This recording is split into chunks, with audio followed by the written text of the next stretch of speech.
पहिले पहिले तू ही कैला परपोज बाबू देई के फूलावा गुलाब हो। जिंदगी भर साथ नाही छोड़ब तोहार जानू पूछनी ता दिहाला जवाब हो।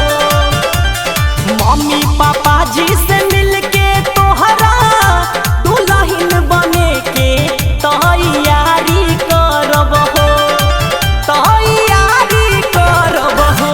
कि माजा मरले बड़ा त मैरिज बरियारी करब हो, तमाजा मरले बड़ा त मैरिज बरियारी करब हो, बरियारी करब हो।